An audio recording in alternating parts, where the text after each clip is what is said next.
Okay, good morning, students. Uh, Today I'm going to teach you about gout. Okay, so if you look at this picture, you can see that the person there in the picture is in severe pain, is in agony. And if you look at his foot, this first metatarsophalangeal joint, you can see that it is swollen and is very red. Okay, so this is the classical picture of gout. Okay, it's very painful condition, and the first attack is so painful that even when the cloth it just touches the skin, there is pain. So it is that painful. Okay,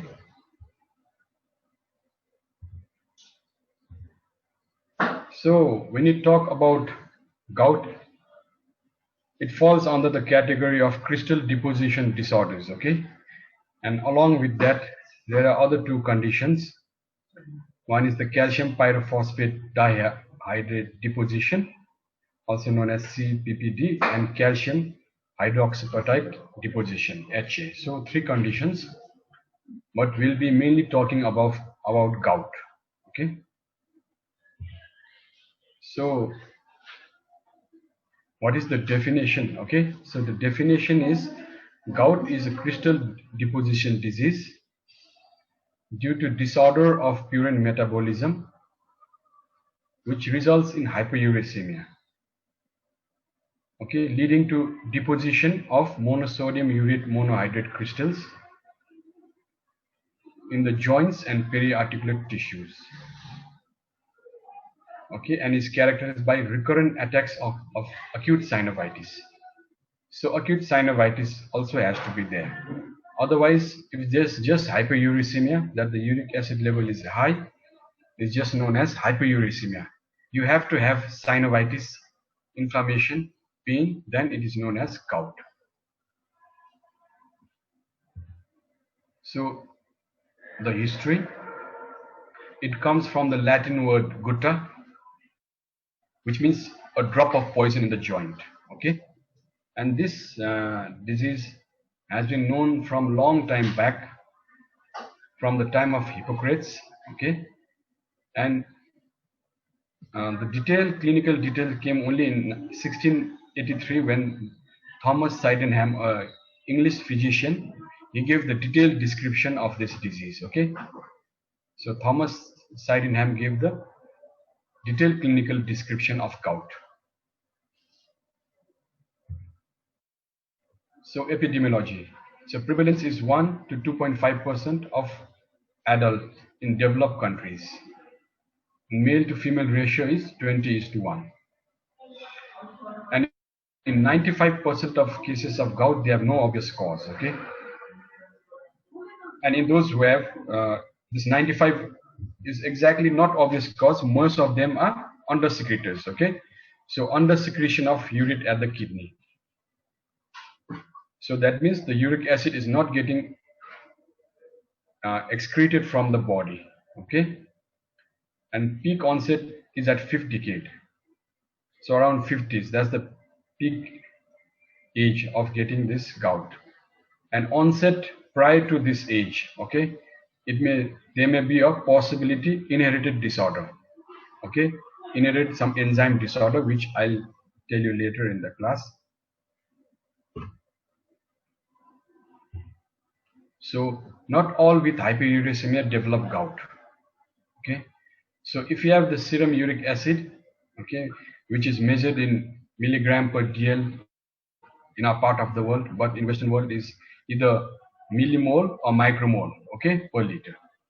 So serum uric acid, if it is 9 above, the incidence of gout is 7 to 8.9%. If it is 7 to 8.9 mg per dl, then the chance is around 5%. And if it's less than 7, there's a very minimum chance of 0.1% of getting the gout. So you have to remember that hyperuricemia, not all patients with hyperuricemia are gout patients. Okay, you have to have the synovitis. Okay, then is a gout hyperuricemia, like you get the uric acid level in the lab and you get the diagnosis of hyperuricemia. But gout is like that plus the clinical manifestation. Okay. So the purine metabolism. So in this, what is important is all of you know is purine is this adenosine and guanine. Okay, and this ultimately metabolized by various enzymatic reactions down to xanthine. Okay, adenosine down to xanthine, guanine also down to xanthine, and xanthine, by this xanthine oxidase, xanthine is converted to uric acid. Okay, and this xanthine oxidase, this step you have to remember, xanthine to uric acid by xanthine oxidase, because some medications are there which act on this to help reduce the uric acid overproduction in the body. So you have to remember adenosine, guanine, xanthine getting converted to uric acid, and the enzyme is xanthine oxidase. Okay. So pathophysiology. Uric acid is the end product of purine metabolism and is produced in the liver. A urate load due to purine-rich food is small compared to under-excretion. The amount of the purine-rich food which you take is very small amount, it's just 13%. Rest of 70% is from your own body protein breaking down. Okay, the uric acid, just 30% comes from your food, 70% is your own protein breaking down in the body. Okay, the adenine and the guanine. Okay, so this uric acid is ionic form in the body fluids. Okay, and the uric acid, also known as urate, is very poorly soluble. So plasma saturation value is only 7 milligram per dl or 0.42 millimole per liter. Okay, above this, then the saturation takes place and crystallization of this uric acid takes place. Okay, and hyperuricemia is 2 standard above the mean for the population. Why this is? Because some population, they have high levels of uric acid, no manifestation, no problem for them. Okay, like in New Zealand there's a tribe called Maoris. Okay, they have very high uric acid levels in the body but no manifestation of gout. Okay,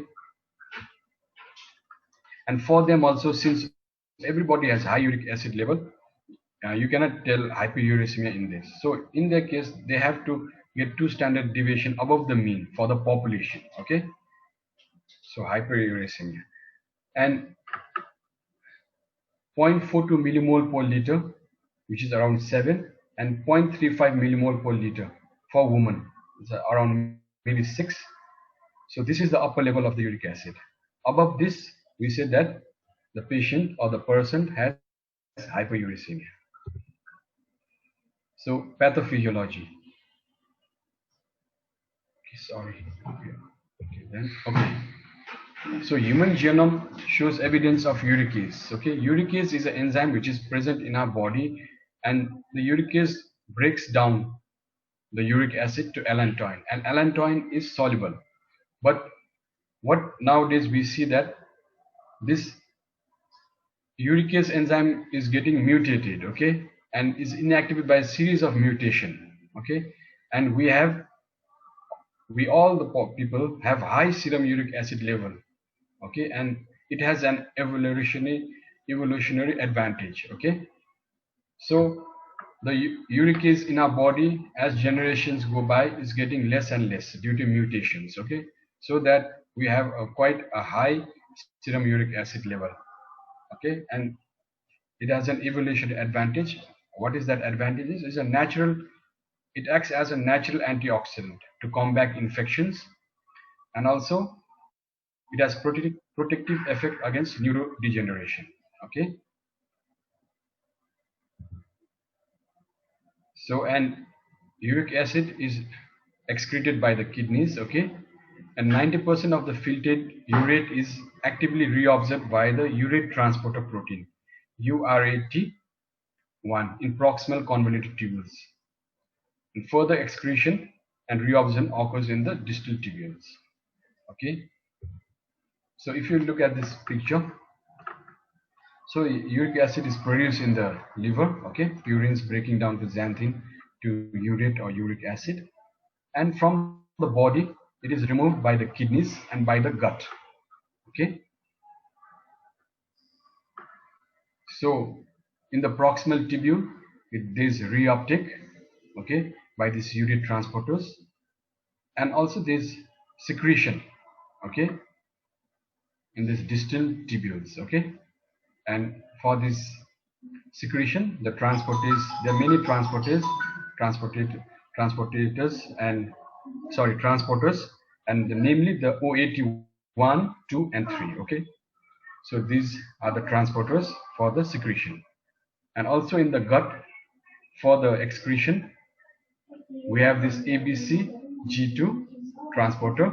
So if this functions is reduced, then also from the gut the uric acid is not secreted properly, okay. So production in the liver, excretion by the kidneys and gut, mainly the kidneys. So when this uric acid crystals they deposit in joints or tissues, then there is stimulation of this NALP3 inflammasome and other humoral and cellular inflammatory mediators, okay, by these crystals, monosodium urate crystals, and that result in acute gouty arthritis with neutrophilic synovitis. So the crystal deposit, then there is an inflammatory reaction, okay, then you call it gout, okay.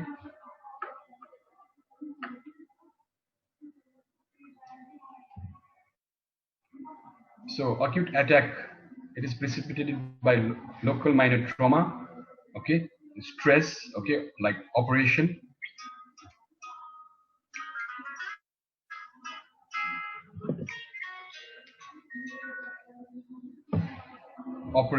intercontinental illness, accustomed exercise, and alcohol consumption, okay.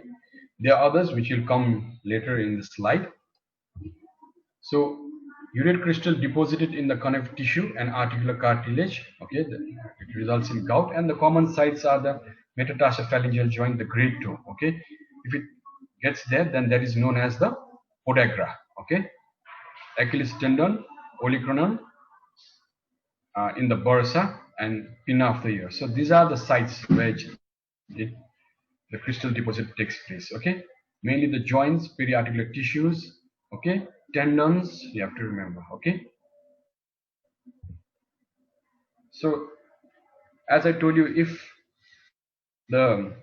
you get gout at very young age, okay, there may be some reason, okay, like some enzyme defects, okay. So one of them is this HGPRT, which is known as the hypoxanthine guanine phosphorylaryl transferase enzyme deficiency, okay.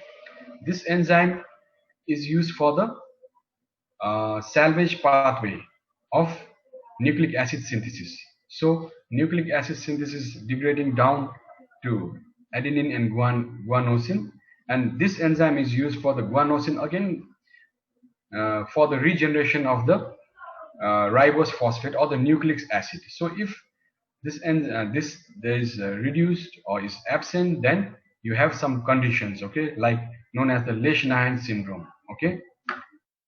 And I think we have heard about this, where the uric acid is high and the patient has some mental problem and then self-mutilating behavior, okay. So if there's a complete absence of this, it results in Lesch-Nyhan syndrome. But if this enzyme is only partially reduced, then you have a syndrome which is known as the Kelly-Sigmiller syndrome, okay. So this previously I also have not heard. This is given in the new Applis, okay, the 10th edition Applis. Previously we just knew the Lesch-Nyhan syndrome, but now also the Kelly-Sigmiller syndrome. So the other is increased turnover of purines, okay, and due to myeloproliferative diseases, okay, like polycythemia vera, lymphoproliferative diseases like leukemia, and others like carcinoma and severe psoriasis. So factors predisposing to hyperuricemia. So there is a presence of family history in 30 to 40% of the cases, okay. and old age, male gender, okay, genetic enzyme defects, hyperparathyroidism, hemolytic and myeloproliferative disorders, all these predispose to hyperuricemia. Also, high consumption of red meat, alcohol, hyperlipidemia, chronic inflammatory disease, and long-term use of aspirin and diuretics. All these predispose to hyperuricemia, especially the thiazide diuretics. Okay, if you are taking, you may have hyperuricemia. Okay, and classification, like there's two: primary and secondary. Primary is either overproducer, okay, or under secretor. That means overproduce means being overproduced in the liver, okay, maybe due to the excessive breakdown of one's protein, or maybe consumption of purine rich foods, or under excretion. So that's the primary gout. And secondary, there is some cause, maybe myeloproliferative disease, okay, administration of diuretics, salicylates, and renal failure. Okay, so clinical features: there's men over the age of 30, women after menopause. Before menopause, women do not get gout, okay, most of the cases, okay. And gout is stereotype, is means the patient is obese, he has a very red face, he's hypertensive, he likes alcohol, so that is a gouty stereotype. And sudden severe onset of joint pain, okay. As I told you, the classical picture is you sleep, when you go to bed you're okay, but in the midnight, maybe 12 o'clock or 1 2, then you have severe pain in your foot, okay, with the first metatarsophalangeal, and the first attack is so painful, even the bed sheet, when it touches your foot, there is pain, and you are not able to get down off the bed, okay, you are not able to walk. So that's the classic, okay, clinical presentation of gout. And this, it lasts for a week or two, okay. Even if you treat, at least it will take around 4 to 5 days for the gout, for the acute gout, the pain, the inflammation to subside, okay.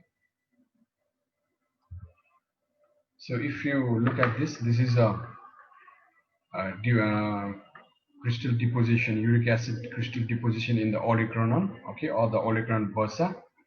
And this is the first metatarsophalangeal joint, the base of the great toe.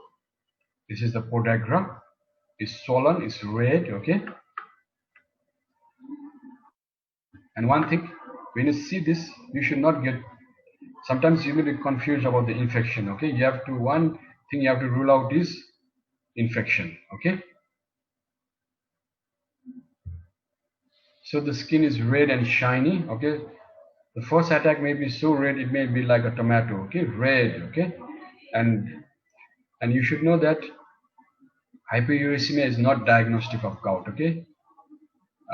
The diagnostic is, you have to aspirate the joint and see the crystals of uric acid or urate, okay, and that is to be examined by a polarizing microscope. This we'll talk a little bit later also. So the duration between initial attack and the second attack. So you have an attack, so the next attack within 1 year takes place in about 62% of the patients, okay. So frequent attacks means 2 times within 1 year means frequent attacks, okay. So within 1 year it reoccurs in 62% of the patients, okay. And within 2 years around 16%, and 2 to 5 years 11%, and second attack within 5 to 10 years around 6%, okay. So we see that once you get gout, you will have frequently, you will have the attack, okay, shown by this, like if in 1 year 62% of the patient have the re-attack, okay. So now we come to the chronic tophaceous gout. So this chronic tophaceous gout results from recurrent accumulation of the uric acid crystals in the gout, okay. Recurrent deposition of these crystals and destroying the joint, the cartilage, okay. So large monosodium you can tell MSU crystals, which is monosodium urate crystal deposit. Okay, and it deposit in the skin, around joints, okay, extensor surface, earlobe, Achilles tendon. This mark asymmetry means it's not symmetrical. Okay, so one joint, the other joint, so there's no symmetry. Okay, white color of crystals, and ulceration may takes place in these crystals. Okay, if it's there for a long time, a minor trauma, okay, then the wound will not heal and ulceration takes place, and the tophish materials just keeps on coming out.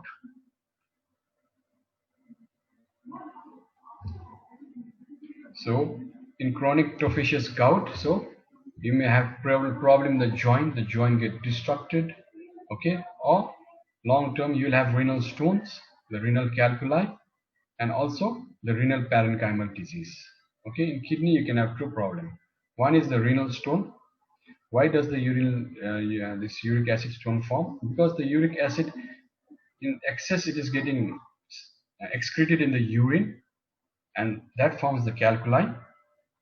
Then the renal parenchymal disease is because the uric acid is getting deposited in the tubules, okay, in the renal parenchymal tissue, and then you'll have the renal parenchymal disease. So kidney problem two. One is the stones, and one is the parenchymal disease itself.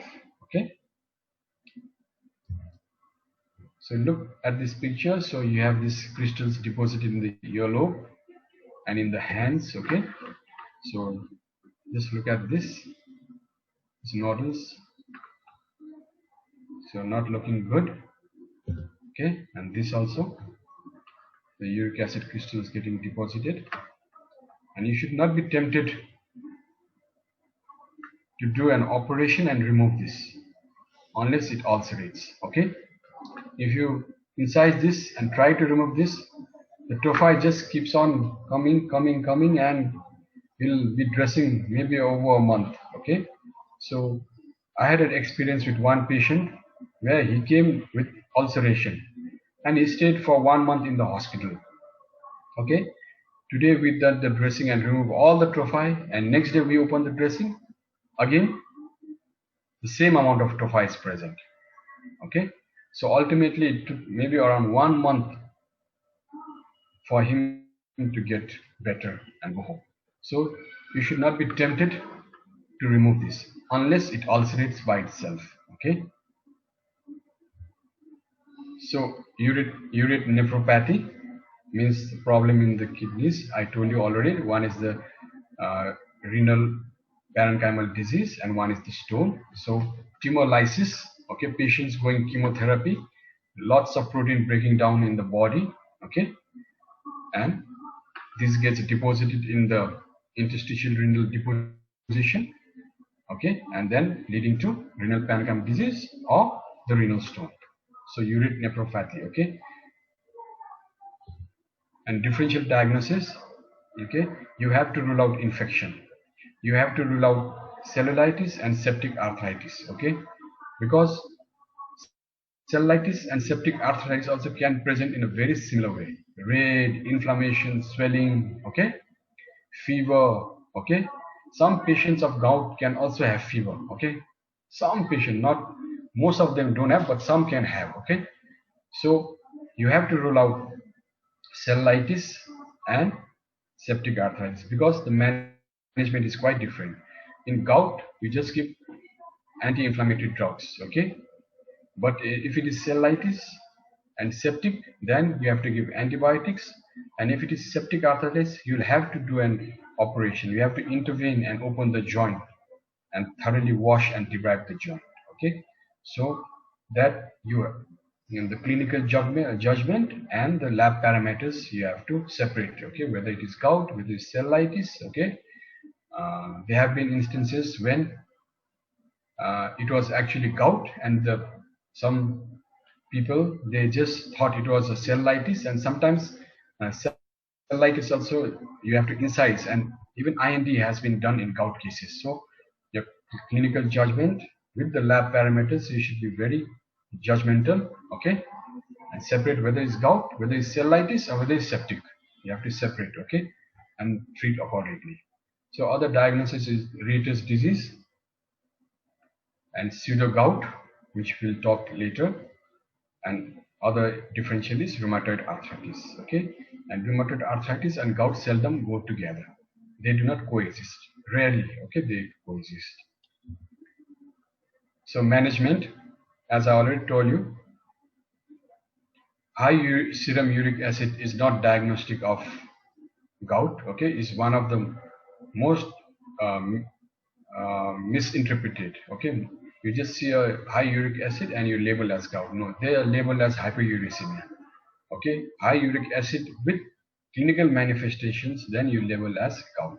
Okay, so for the definite diagnosis, you have to aspirate it, okay, and demonstrate the crystals, monosodium urate crystals, which are needle shaped, okay, and the birefringence I'll talk to you later. Okay, you have to demonstrate. Okay, and when you do these crystals, when you examine the microscope, you not only have to try to find out these monosodium urate crystals, but the crystals could be other crystals like the CPT, calcium pyrophosphate. Okay, could be there.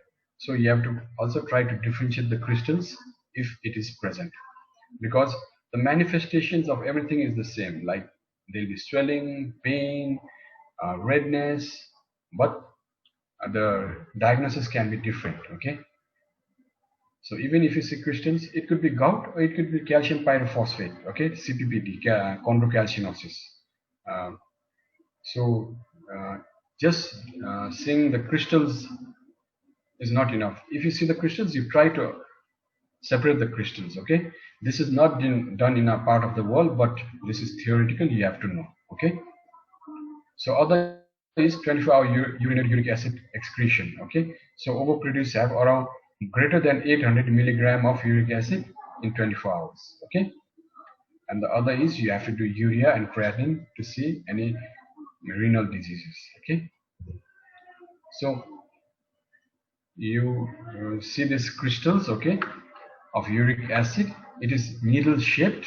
Okay, and it could be either, it is said that these crystals are negatively birefringent. What does that mean?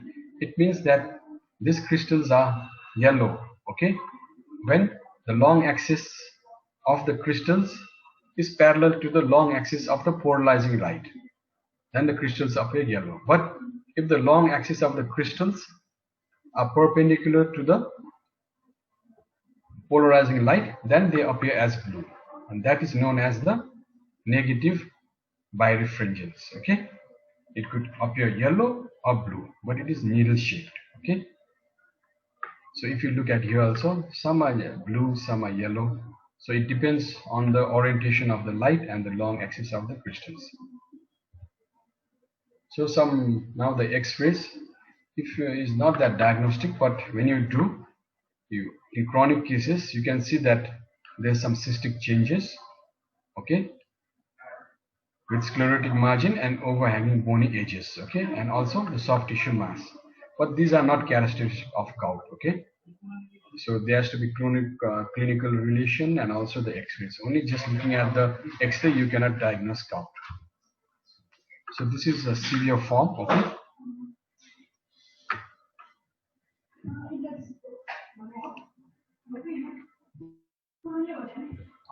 so treatment is acute attack. When you have acute attack, you have to take rest, ice packs, and you have to take NSAIDs. Okay, non-steroidal anti-inflammatory drugs. But if you cannot take this due to some GI problem, some renal problem, then you can take oral corticosteroids. Okay, early treatment. If you treat early, okay, then the attack will end early. So NSAIDs which you take is indomethacin is the drug of choice. Okay, this dose is not that important for you, but just 75 mg followed by 50 mg 8 hourly. The other is the naproxen and diclofenac. But the choice of drug in gout is indomethacin. Okay, the other is the colchicine, which you give, not use that much nowadays. Okay, first you give 1 mg loading dose followed by 0.5 mg 6 hourly, and this is continued till the patient feels better, he has decrease in pain, or he has GI upset like diarrhea. But colchicine is not nowadays used because you have pain, you cannot get out of the bed, and you have diarrhea. Just imagine the situation, okay? So nowadays colchicine is not that much used, okay? So an oral corticosteroids is also used.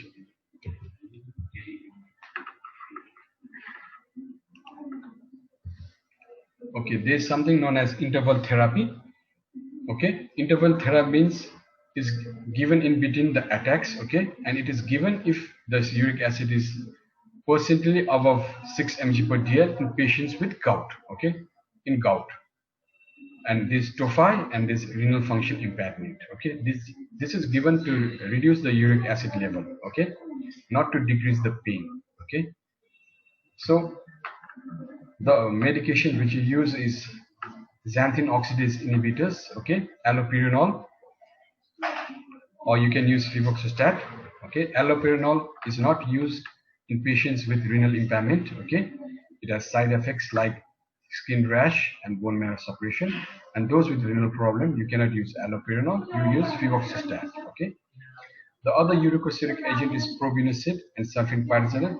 This is given actually for not overproducers but undersecretors, and most of the patients of gout are actually undersecretors, but you do not use this drug probenecid because there's a lot of side effects, and though it is rare, it is life threatening. So hemolytic anemia, thrombocytopenia, okay, and it has interaction with a lot of drugs.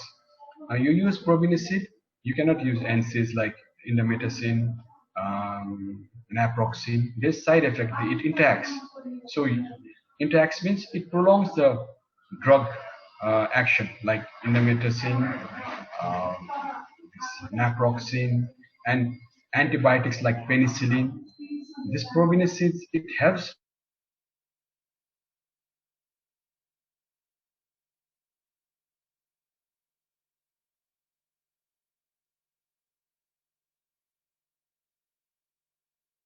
allopurinol or febuxostat. Okay.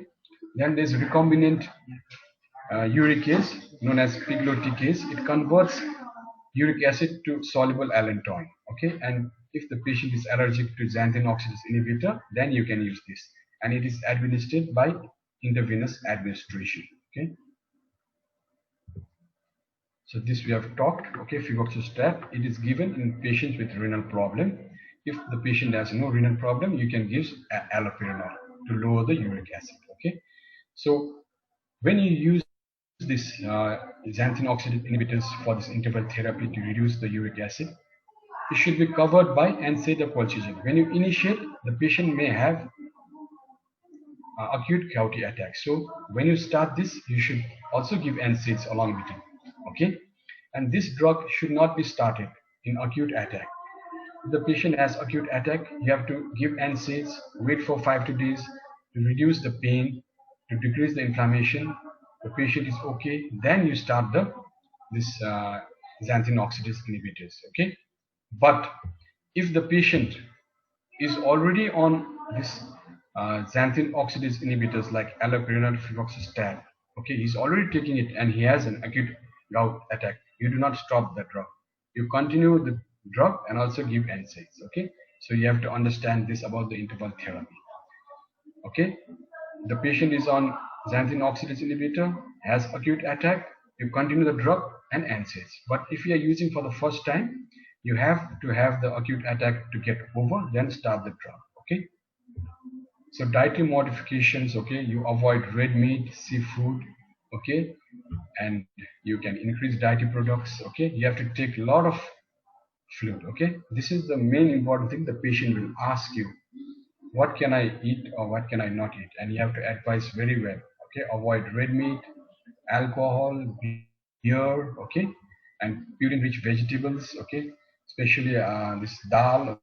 Okay, that masko dal, the legumes. Okay, and you have to drink a lot of fluid because uric acid is excreted in the urine. Okay, so if you drink a lot of water, when you urinate, the uric acid goes in the urine. Okay, so surgery is not done, as I told you, until the tophi. If there's a tophi and it ulcerates, then only you do, otherwise you just leave it alone. Okay. So if this is an ulcerating tophi, very difficult to treat. Okay. And the two other conditions which I told you is calcium pyrophosphate dihydrate and the calcium hydroxyapatite. So CPPD, there are three conditions. Okay. When this calcific material deposits in the articular surface of menisci, it is known as chondrocalcinosis. Okay. This is what happens is, as you age in the cartilage, this pyrophosphate, this combines with calcium to form the calcium pyrophosphate, which crystallizes out. Okay.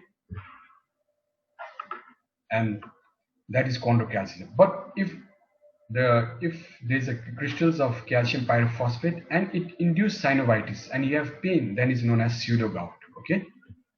And if there's this crystals remain there for a long time and it destroys the joint, then is known as the calcium pyrophosphate arthropathy. It's the same thing but different spectrum. Okay, like chondrocalcinosis just deposit, then you have inflammation, pain, then is known as pseudo gout, and the joint is destroyed, then is known as the pyrophosphate arthropathy. Okay, so if you look at this is the chondrocalcinosis. Okay, and this is calcium pyrophosphate crystals. It is rhomboid shaped and it is positively birefringent, means just the negative of what I told you about the negative birefringence. The crystals are rhomboid shaped. Okay, so you have to know about the difference between gout and pseudo gout. Okay, so these are the smaller joints, larger joints. Okay, and in gout we have the uric acid crystals and calcium pyrophosphate crystals in pseudo gout. Okay, pseudo gout large joints and gout smaller joints. Pain is intense, pain less intense in pseudo gout. You have to know the difference. You can be asked in the examination what is the difference between gout and pseudo gout. Okay, so the last is the calcium hydroxide crystals deposition disorder. Here the basic calcium phosphate deposits in the tissues. Okay, mainly in the damaged tissues, calcium phosphate. Okay, or calcium hydroxyapatite. Basic calcium phosphate deposits in the tendons and the ligaments. Okay, especially in this supraspinous tendon. We see a lot of patients in our OPD with this. The patient comes with pain, you do an X-ray, you are able to see this crystal depositions, okay, in this tendons. Okay, so with this we end the class. Okay, so crystal deposition disorders, there are three: gout, CPPD, and calcium hydroxide crystal deposition disorders. Mainly you have to know about the gout. Okay, and you have to know about this treatment of gout. Okay, the diet and what is the difference between gout and pseudo gout. Okay, and you also have to know not all patients with hyperuricemia have gout. You have to have the clinical manifestation, okay, to be labeled as gout. Okay, so I think we end the class. Okay.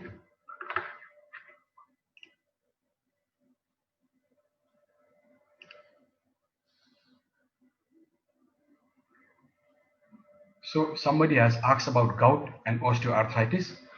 So gout is a entirety of gout, but ultimately everything leads to osteoarthritis. Osteoarthritis is a